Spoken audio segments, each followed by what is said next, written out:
Dans une grande ville où les lumières éclipsaient les étoiles et où le bruit des klaxons couvrait les murmures du vent, une ruelle sombre et oubliée abritait un secret.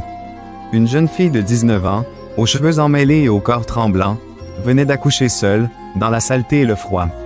Épuisée, elle posa les yeux sur le bébé qu'elle venait de mettre au monde. Une petite fille aux grands yeux curieux, encore couverte de la poussière de la vie. Mais la jeune mère ne sourit pas. Son regard était vide, ses pensées tournées vers un rêve de liberté, de voyage, d'une vie sans attache. Un bébé n'avait pas sa place dans ce monde qu'elle imaginait. Alors, elle enveloppa l'enfant dans un vieux tissu, le couvrit d'une couverture usée et, sans un regard en arrière, disparut dans la nuit. La petite fille, laissée seule devant une maison modeste dans un quartier pauvre, pleurait doucement sous le souffle froid du vent. Cette maison appartenait à une femme connue dans tout le quartier pour sa bonté. On l'appelait Maman Dina.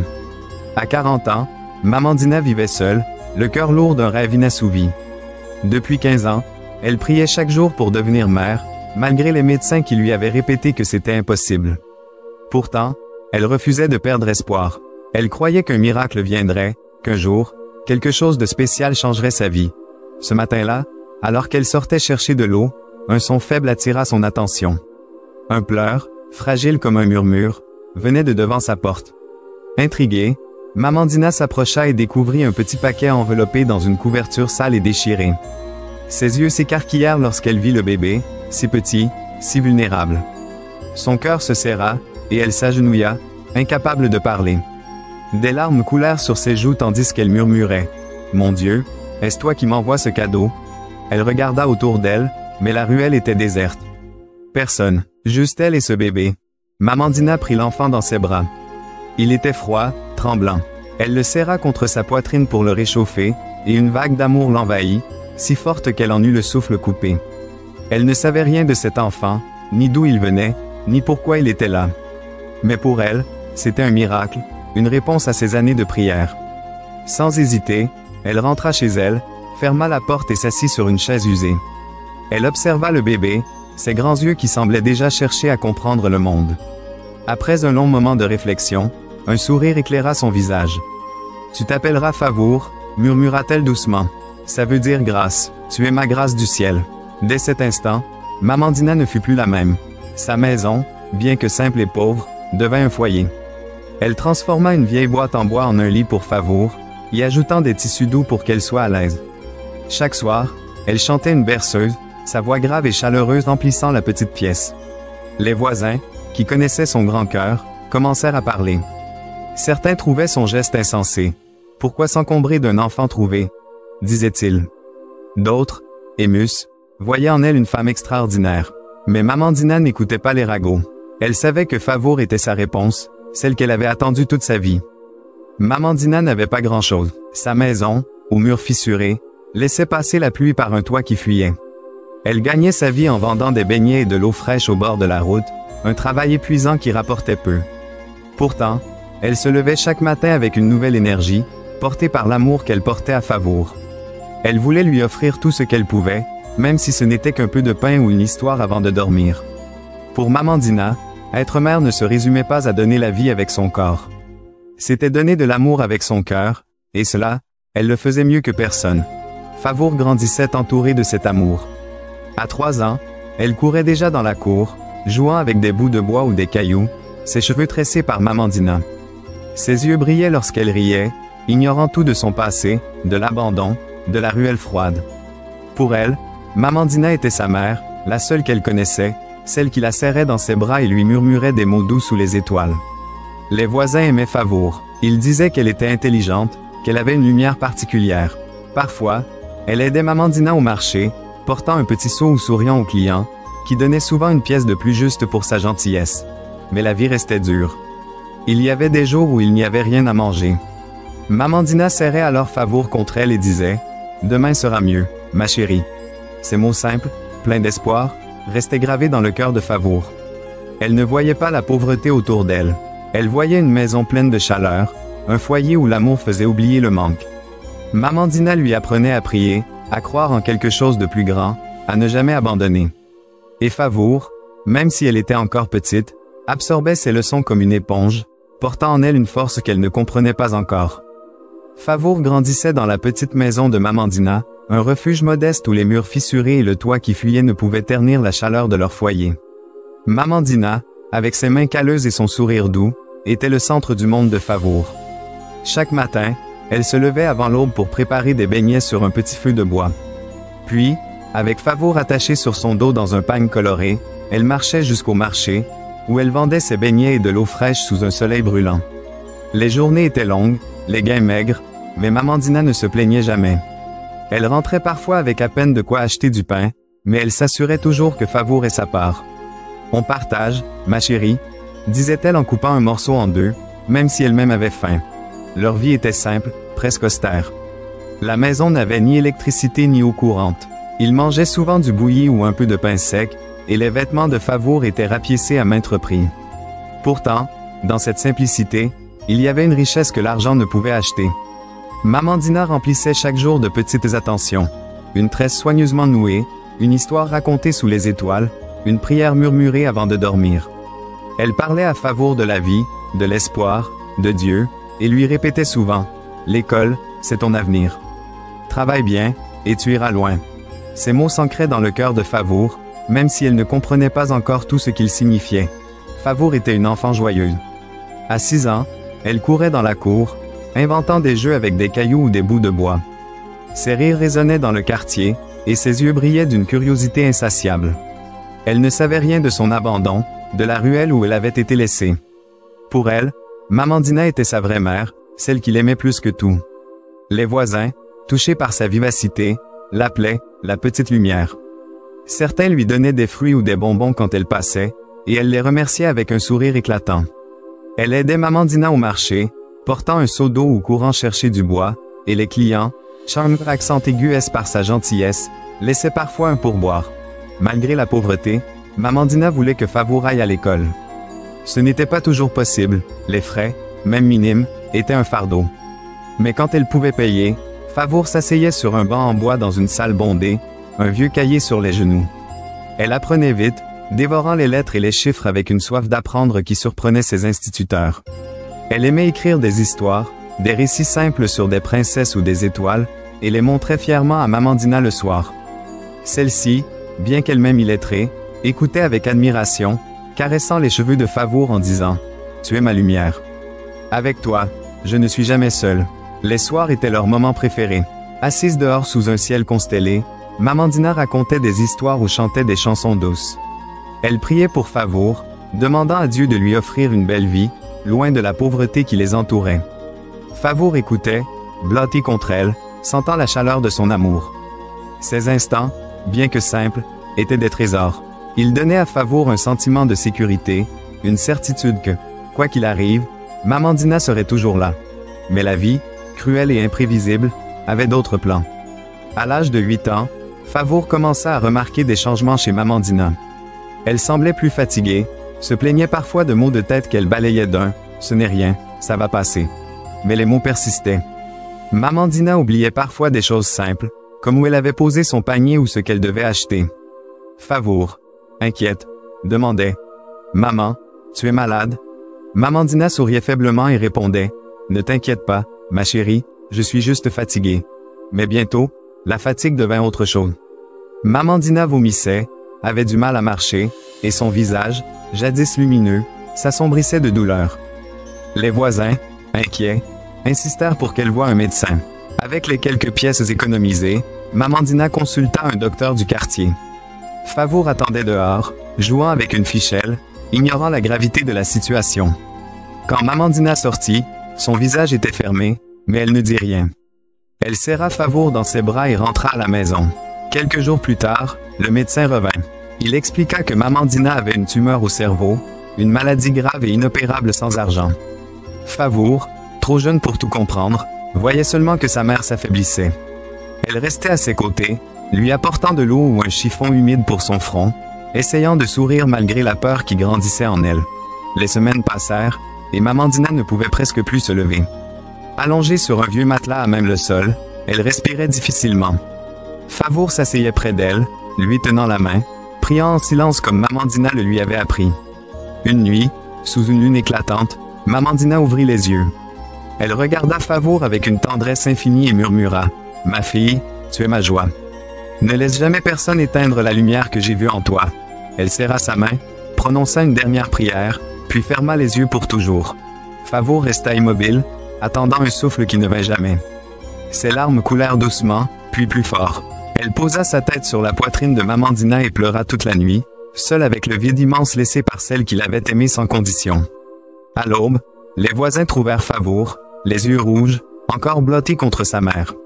Une femme du quartier la prit dans ses bras et murmura « Pauvre petite, tu es toute seule maintenant. » Mais Favour, au fond de son cœur, savait que l'amour de Maman Dina ne la quitterait jamais. La mort de Maman Dina brisa le monde de Favour. À 8 ans, elle se retrouvait seule, orpheline pour la deuxième fois, dans une maison qui n'était plus un foyer. Les voisins, avec respect et tristesse, organisèrent l'enterrement de Maman Dina dans un petit cimetière du quartier. Favour, silencieuse, regardait la terre recouvrir le cercueil, son cœur aussi lourd que les pierres autour d'elle. Elle ne comprenait pas pourquoi la vie lui avait pris la seule personne qui l'avait aimée. Elle serrait contre elle une vieille photo de Maman Dina, son seul souvenir tangible, et se sentait vide, comme si une partie d'elle s'était éteinte avec sa mère adoptive. Peu après l'enterrement, la famille de Maman Dina arriva, bruyante et envahissante. Des tantes, des oncles, des cousins qu'elle n'avait jamais vus envahir la petite maison. Favour, dans un coin, observait ces étrangers qui parlaient fort et fouillaient partout. Ils n'étaient pas venus pour consoler, mais pour réclamer. Un oncle, à la voix grave, déclara « Cette maison appartient à la famille maintenant. » Une tante ajouta « Et le commerce aussi. » Dina n'avait pas d'enfant à elle, alors c'est à nous. Il semblait oublier que Favour était là, juste devant eux, une enfant de 8 ans qui venait de perdre sa mère. Quand Favour tenta de parler, disant timidement « Mais c'est à moi, Maman Dina m'a élevé ici », une tante la foudroya du regard. « Toi, tu n'es pas de notre sang. Tu n'as rien à dire. » Ces mots tranchants brisèrent quelque chose en Favour. Elle se sentit comme une étrangère dans la maison où elle avait grandi, où elle avait ri et rêvé avec Maman Dina. La famille vida la maison en une journée, prenant les casseroles, les vêtements, même le petit tabouret où Maman Dina s'asseyait pour cuisiner. Ils fouillèrent partout, emportant les quelques pièces que Maman Dina avait cachées. Favour voulut garder un souvenir, un objet, n'importe quoi, mais ils ne lui laissèrent rien. Le lendemain, une femme grande et sévère entra dans la maison. C'était Tante Iraki, la sœur aînée de Maman Dina. Vêtue d'une robe sombre, elle parlait d'une voix dure. « Cette petite vient avec moi. Je vais m'occuper d'elle, » dit-elle sans émotion. Les autres hochèrent la tête, soulagés de se débarrasser de Favour. L'enfant n'eut pas son mot à dire. Avec la photo de Maman Dina et ses vieilles sandales comme seul bien, elle suivit Tante Iraki. Elles marchèrent longtemps jusqu'à une maison plus grande, mais froide, où vivaient les 3 enfants de Tante Iraki, 2 garçons et une fille. Dès son arrivée, Favour sentit les regards hostiles. Les enfants la toisaient comme si elle était une intruse, sale et indésirable. Tante Iraki lui montra un coin près de la cuisine. « Tu dormiras là, » dit-elle, désignant une natte fine sur le sol. « Demain, tu commenceras à travailler. » Favour ne répondit pas. Elle s'assit, serrant la photo contre elle, le cœur lourd. Tout ce qu'elle avait connu, l'amour, les chansons, les prières du soir, avait disparu. Cette maison n'était pas un foyer, mais une prison. Tante Iraki ne lui offrit ni réconfort ni gentillesse. Elle tourna le dos, laissant Favour seul avec sa douleur. Dès le premier jour, Favour comprit son rôle. Elle n'était pas une nièce, mais une domestique. Tante Iraki la réveillait avant l'aube en criant « Debout, il y a du travail ». Favour se levait, épuisée, et enchaînait les tâches. Elle balayait la cour, lavait les assiettes, portait de l'eau du puits, préparait à manger pour la famille. Mais elle ne mangeait pas avec eux. On lui donnait les restes, souvent froids, parfois à peine assez pour calmer sa faim. Elle s'asseyait dans un coin de la cuisine, mangeant en silence. Si elle demandait plus, Tante Iraki criait « Tu devrais être contente d'avoir ça ». Favour apprit vite à ne plus rien demander. Les enfants de Tante Iraki étaient cruels. Ils portaient de beaux vêtements et allaient à l'école, tandis que Favour restait à la maison, travaillant sans relâche. Il se moquait d'elle, lui donnait des ordres inutiles ou riait de ses habits usés. Si elle était trop lente, Tante Iraki la grondait durement. Favour faisait de son mieux pour ne pas pleurer devant eux. La nuit, sur sa natte près de la porte, elle entendait les bruits de la ville et frissonnait de froid. Elle n'avait qu'un vieux tissu pour se couvrir, et ses sandales, usées, tenaient à peine. L'école, qui avait été son refuge avec Maman Dina, devint un souvenir lointain. Favour n'avait plus le temps de lire ou d'écrire. Ses journées se résumaient à travailler, obéir, survivre. Mais au fond d'elle, une petite flamme persistait. En cachette, elle sortait la photo de Mamandina et la regardait. Elle se souvenait de ces mots. « Ne laisse jamais personne éteindre ta lumière ». Ces paroles lui donnaient un peu de force. Même dans cette maison où elle n'était qu'une ombre, Favour gardait un espoir, fragile mais tenace. Elle se promettait qu'un jour, elle échapperait à cette vie. Un soir, après une dispute particulièrement dure avec Tantiraki, qui l'avait accusé de travailler trop lentement, Favour craqua. Seule dehors, sous les étoiles, elle sortit la photo et murmura « Je ne peux pas rester ici ». Les mots de Mamandina résonnaient dans sa tête, lui donnant le courage de prendre une décision. Elle n'avait presque rien, juste la photo, ses sandales cassées, un bout de tissu. Mais elle savait que personne ne la retiendrait. Alors, sans bruit, elle ouvrit la porte et s'enfuit dans la nuit, laissant derrière elle une maison où elle n'avait jamais été aimée. Favour marcha dans la nuit, ses pas légers sur le sol poussiéreux. La ville, bruyante et indifférente, semblait l'engloutir. Elle avait peur, entendant des chiens aboyer au loin et des voix résonner dans l'obscurité. Ses sandales usées claquaient faiblement, et son cœur battait fort. Elle n'avait ni argent, ni destination, juste un instinct qui lui disait de continuer. Elle pensait à Mamandina, à ses bras chauds, à ses mots d'espoir. « Tu mérites mieux que ça ». Ces paroles la poussaient à avancer, même si elle ignorait où ses pas la mèneraient. La première nuit, Favour trouva refuge sous un pont. Le sol était dur, et le bruit des voitures au-dessus l'empêchait de dormir. Elle serra son bout de tissu contre elle, frissonnant dans le froid, et sortit la photo de Mamandina pour se donner du courage. Elle murmura une prière, comme sa mère adoptive le lui avait appris, et ferma les yeux, espérant que le lendemain serait moins effrayant. Mais la réalité la rattrapa vite. Pour survivre, il fallait manger, et pour manger, il fallait de l'argent. Au matin, Favour erra jusqu'à un carrefour animé, où des enfants des rues lavaient les vitres des voitures pour quelques pièces. Elle observa, hésitante, puis ramassa un vieux chiffon par terre. S'approchant d'une voiture, elle demanda timidement « Je peux nettoyer votre vitre ?» Le conducteur, pressé, lui lança une petite pièce. Ce n'était presque rien, mais pour Favour, c'était un début. Elle passa la journée à courir entre les voitures, frottant les vitres sous un soleil brûlant. Certains donnaient une pièce, d'autres la chassaient avec un geste agacé. Chaque soir, elle comptait son maigre butin, juste assez pour un bout de pain ou une banane. Quand l'argent manquait, Favour fouillait les poubelles près des marchés. Elle trouvait des fruits abîmés, des restes de repas.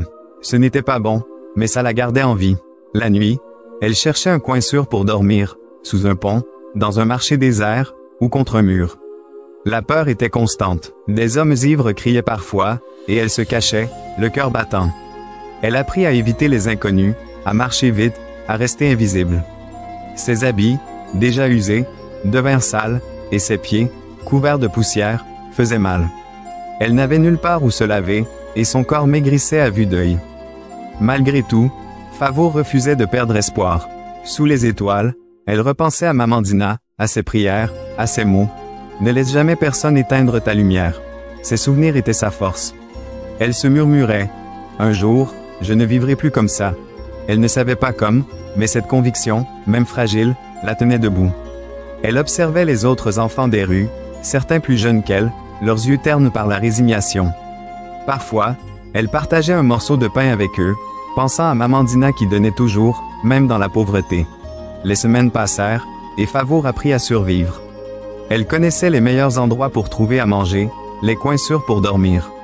Mais son corps s'épuisait, et ses sandales, presque détruites, tenaient à peine. Elle refusait de retourner chez Tantiraki. La rue, aussi dure soit-elle, lui offrait une liberté qu'elle n'avait jamais eue là-bas. Elle rêvait d'une vie meilleure, où elle pourrait être fière d'elle-même, comme Mamandina l'aurait voulu. Un matin, alors qu'elle avait une vitre devant un petit restaurant, un jeune homme bien habillé sortit avec un café. Il s'appelait Malik, un homme riche mais humble, qui ne se vantait pas de sa fortune. Il remarqua Favour, ses gestes fatigués, son visage maigre mais déterminé. Il s'arrêta et l'observa un moment. « Hé, petite, pourquoi tu fais ça? Tu ne devrais pas être à l'école ?» demanda-t-il doucement. Favour baissa la tête, gênée. « J'ai pas le choix », murmura-t-elle. Malik fronça les sourcils. Il voyait la fatigue dans ses yeux, mais aussi une étincelle qui le toucha profondément. Il insista gentiment. « Tu viens d'où?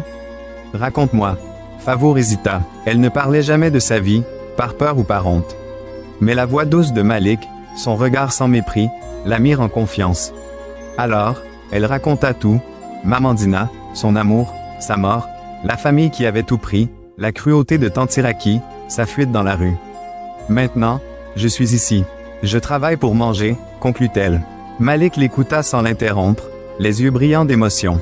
Quand elle finit, il dit « Tu es courageux, mais tu mérites mieux que ça. » Malik réfléchit, puis prit une décision. « Viens avec moi, je vais t'aider. » Favour eut peur. Elle ne faisait pas confiance aux inconnus. Mais Malik ajouta « Je ne te veux pas de mal. Je veux juste te donner une chance. » Après un long silence, elle hocha la tête. Il l'emmena dans un foyer pour jeunes filles, un endroit propre avec des lits et des gens bienveillants. Il parla au responsable, paya pour qu'elle y reste, et lui dit « Tu vas retourner à l'école. » « Je m'occupe des frais. » Favour, stupéfaite, demanda « Pourquoi vous faites ça ?» Malik sourit. « Parce que moi aussi, quelqu'un m'a aidé un jour. » Maintenant, c'est ton tour. Ce moment marqua un tournant. Pour la première fois depuis la mort de Mamandina, Favour sentit qu'elle n'était plus seule. Elle serra la photo dans sa poche et murmura « Merci, maman, tu m'as envoyé un ange. » Une nouvelle vie s'ouvrait devant elle, pleine de promesses, mais aussi de défis qu'elle devrait relever avec courage. Avec l'aide de Malik, Favour retrouva un semblant de stabilité. Au foyer pour jeunes filles, elle avait un lit doux, des repas chauds, et surtout, la chance de retourner à l'école. Ce n'était pas facile. À 12 ans, elle avait oublié beaucoup de choses, et les autres élèves, plus jeunes, la regardaient parfois avec curiosité. Mais Favour était déterminée. Elle voulait prouver, à elle-même et à Mamandina, qu'elle pouvait réussir. Chaque soir, elle étudiait sur ses cahiers, apprenant à lire mieux, à écrire sans faute, à maîtriser les chiffres. Ses professeurs remarquaient son sérieux, sa soif d'apprendre. Elle est différente, disait-il, impressionné par sa discipline. Malik venait souvent la voir, apportant des livres, des vêtements neufs et des mots d'encouragement. Continue comme ça, l'école, c'est ta porte vers l'avenir, répétait-il. Ses paroles, écho de celles de Mamandina, poussaient Favour à travailler plus dur. Les années passèrent, et elle devint une des meilleures élèves de sa classe. Sa persévérance attira l'attention. À 16 ans, elle gagna une bourse pour une grande école où elle étudia le commerce. Elle apprenait à vendre, à gérer une entreprise, et découvrait un monde de possibilités. Elle rêvait grand, non seulement pour elle, mais pour ceux qui, comme elle, avaient été abandonnés. À 20 ans, Favour lança sa propre petite entreprise, vendant des habits et des objets utiles. Jeune mais déterminée, elle savait parler aux gens, négocier, et inspirer confiance. Son commerce prospéra rapidement. Bientôt, elle put acheter une maison et embaucher des employés. Mais elle n'oubliait pas d'où elle venait. La mémoire de Mamandina, son amour dans la pauvreté, restait son guide. Elle décida de donner en retour. Avec ses économies, elle ouvrit un centre pour enfants orphelins, un lieu où ils pouvaient dormir, manger, et aller à l'école. Elle l'appela « la maison de Mamandina », en hommage à celle qui lui avait tout appris de l'amour. Le centre devint un refuge pour des dizaines d'enfants. Favour y passait ses journées, s'assurant que chaque enfant se sent aimé, comme elle l'avait été. Les gens du quartier, puis de la ville, commencèrent à parler d'elle. On l'appelait « la femme qui aide ». Elle donnait des conseils aux jeunes, leur disant « Peu importe d'où vous venez, vous pouvez réussir ». Sa vie, marquée par la douleur et la résilience, devenait un exemple. Elle ne parlait pas beaucoup de son passé, mais ceux qui la connaissaient savaient qu'elle avait transformé sa souffrance en force. Un jour, Favour fut invitée à donner une conférence dans une grande salle. Vêtue d'une belle robe, les cheveux soigneusement coiffés, elle raconta son histoire devant une foule attentive. Elle parla des orphelins, de leur potentiel, et lança « Tout le monde mérite une chance, comme celle que j'ai eue ». La foule l'applaudit chaleureusement. Dans le public, un vieil homme aux cheveux gris l'observait, les mains tremblantes. Quand la salle se vida, il s'approcha, ému. « Est-ce que vous avez été adopté ?» demanda-t-il. Favour, surpris, hocha la tête. L'homme, les larmes aux yeux, sortit une vieille photo d'un bébé et dit « Je crois que je suis ton père ». Favour sentit son cœur s'arrêter. L'homme raconta « Sa mère l'avait abandonné à la naissance, et lui, jeune et perdu, n'avait pas su quoi faire. Il l'avait cherché pendant des années, en vain, jusqu'à ce qu'il la reconnaisse à la télévision. » Favour, bouleversée, sentit la colère monter. Elle pensa à la rue, à la faim, à la solitude. « Pourquoi vous n'êtes pas venu avant ?» demanda-t-elle. Il baissa la tête, honteux. « J'avais peur, et je ne savais pas où tu étais. » Elle voulut crier, mais les mots de Mamandina résonnèrent. Ne laisse jamais la haine te définir. Après des jours de réflexion, Favour décida de revoir son père. Dans un petit café, elle lui dit « Mamandina m'a tout donné, elle est ma vraie mère. Mais je te pardonne, pour moi, pas pour toi. » Elle le serra dans ses bras, et il pleura, soulagé. Ce geste libéra Favour d'un poids. Elle continua sa vie avec plus de force, faisant grandir son centre, voyageant pour partager son histoire. Partout, elle répétait « Ce n'est pas d'où vous venez qui compte, c'est ce que vous faites. » Son père resta dans sa vie, à distance, mais Mamandina restait sa véritable famille, son étoile guide. Favour ne chercha pas à se venger de son passé. Sa revanche était sa réussite, une vie prouvant qu'une enfant abandonnée pouvait briller. Aujourd'hui, Favour donne des conférences dans le monde entier, finissant toujours par ne sous-estimer jamais les orphelins. Parfois, c'est d'eux que viennent les plus grands miracles. Et chaque fois qu'elle parle, elle pense à Mamandina,